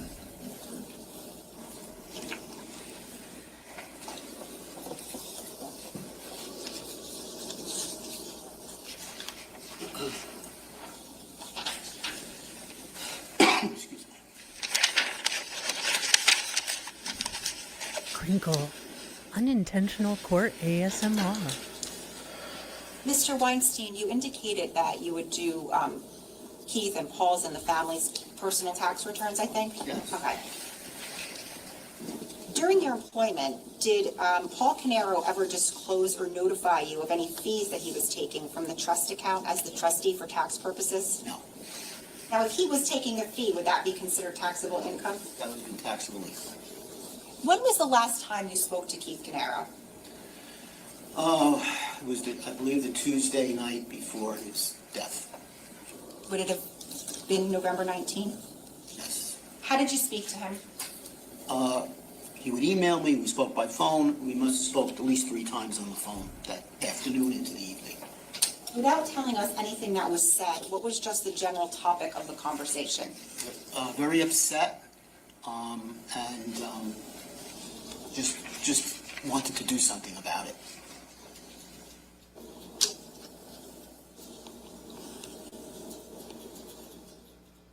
When you say upset, what specifically though? What was The he? money wasn't going to pay his life insurance again, and he was pretty upset about that. Now, what, if anything, did you tell Keith during that conversation? I tried to calm him down, and I tried to tell him it was late. It was like 7 o'clock in the evening. I said, let's, we'll get in touch with TD Bank tomorrow to see what's going on. Did you ever speak with Keith I again? never spoke to him again. And why not? He was murdered. When did you learn of that? That next day, which was Wednesday, I got back to my office, and I got a call from Ron Artigas. He asked me, did you hear what happened? I said no, and he told me, and I was in total shock, and then I tried to reach out to Paul to see what was going on, and never to speak to him. Now, do you recall speaking with law enforcement in relation to this case? Yes. Do you recall when that was about? So it was in January of 19, And what, if anything, did you provide them with? whatever they asked for. All records from the company, trust information, anything they needed. Okay. And did you also provide a formal statement? Yes. I have nothing further. Ross?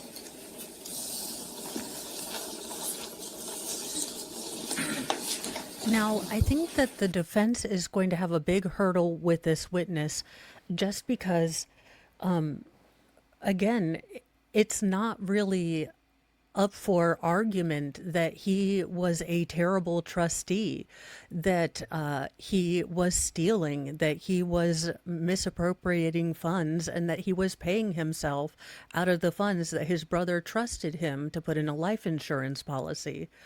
So I have really no idea what the hell the defense is going to do with this witness.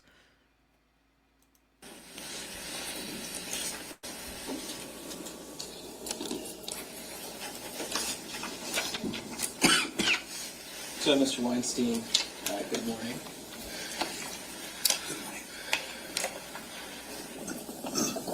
When Ms. Wallace first began talking to you this morning, she was asking how you knew the Caneiro family. You've known them for a lengthy period of time. Yes. Over 35 years, I guess.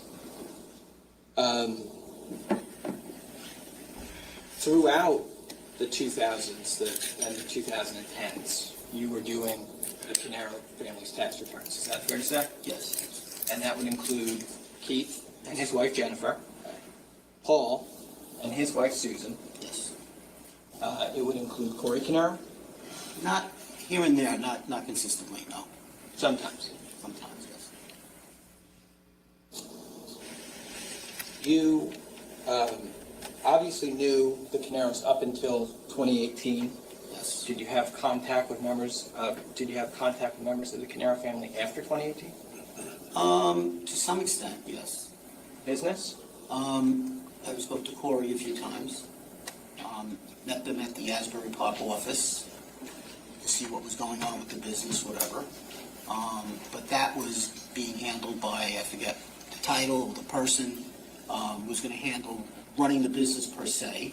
I think Caesar, the father, was supposed to be the executor, but I think it was going to be run by the attorney. That's kind of what I remember. And You're talking about the receiver for the business. receiver, right. Okay. And other than that, I spoke with Caesar. I probably did his tax return at least one other time after that. I believe I did a tax return for Corey's wife or girlfriend. I don't know. I don't remember the relationship. But Ms. Bertacci? yes. Okay. At least 1 year, maybe 2 years. After 2018. So that would be like 2019 and 2020. Yeah, something like that.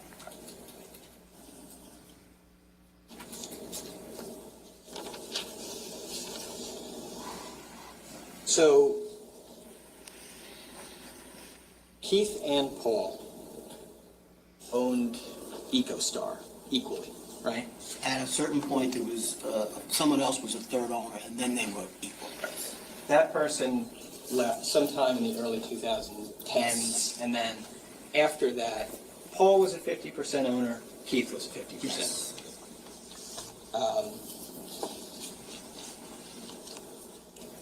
Now, throughout the time that you were doing the taxes for the Canerio family, you're also doing the taxes for the businesses. Not necessarily. I believe that the receiver had an accountant. Prior to 2018. Oh, yes, I was, yeah. Prior to 2018, you were filing all the tax returns for Square One and for EcoStar. Correct. Now, you had access, obviously, to the people who worked at those businesses in case you needed to speak to them for business issues, right? One of them would be Tiffany Rivera, right? She was the Yes. office manager, Yes, and that was at the Asbury Park office. Yes. By the way, obviously, both Square One and EcoStar are in the same physical location, right? Correct. They're both in Asbury Park. correct. At the same office. Now, there was another woman you mentioned during your direct testimony, Larissa. Glorioso, yes. She was a bookkeeper there. She was there for a while, but she left way before this, I believe. I don't know. I think she was there through 16 or 17. I don't remember when she left exactly. You said that you would stop by the office about once a month? So this case is Paul Caneiro. He is being accused of taking the life of his brother, his brother's wife, and his brother's 2 children. Now, it does involve children, and unfortunately, it's not an easy death. So I will try to cue you guys up for that. Now, Paul and his brother Keith were co-owners in one business, and then Keith owned 90% of another business, and Paul had 10% interest in that business. So technically, they kind of co-owned 2 businesses together. Now, the evening before Keith and the entire family was killed, Keith found out that having realized that the company that Keith owned 90% of was going to lose their majority profitable client, and getting an offer on the business that they co-owned 50-50, Keith was looking to kind of switch things up. He was going back to school. He wanted to improve his marketability, and he was wanting to also detach financially from Paul. There had been some issues with Paul. Keith created as a sort of, safety net for his family an irrevocable trust that was funded by a whole life insurance policy for $3 million. Since it was a trust, Keith had to appoint someone to be the trustee. Keith appointed Paul at the time he trusted Paul. Well, it turns out Paul was not paying the premiums. Now, this happened on 2 occasions. On the first occasion, Paul came up with a bunch of reasons why the money was sent to a wrong bill, and he said he was going to pay it back to the trust. And okay, fine. All of that money got reconciled. They made up. But in November, again, Canada Life Insurance Policy or insurance company comes back and says, we are again not getting payments. Now, this is the second witness on the stand. He was the decedent and the defendants, so Keith and Paul's, and the Caneiro family's accountant. Now, he also oversaw the trust, and Paul, to his, infinite Chandler Halderson Adobe skills, was actually sending statements from the trust bank account that had Canada, life insurance payments being made. So the day before the Caneiro family is found dead in a burning home, Keith confronts his brother saying, hey, I'm getting told by the life insurance company yet again that they're not getting payments. And he was really pissed off, and we are going to get a chance to see Keith on the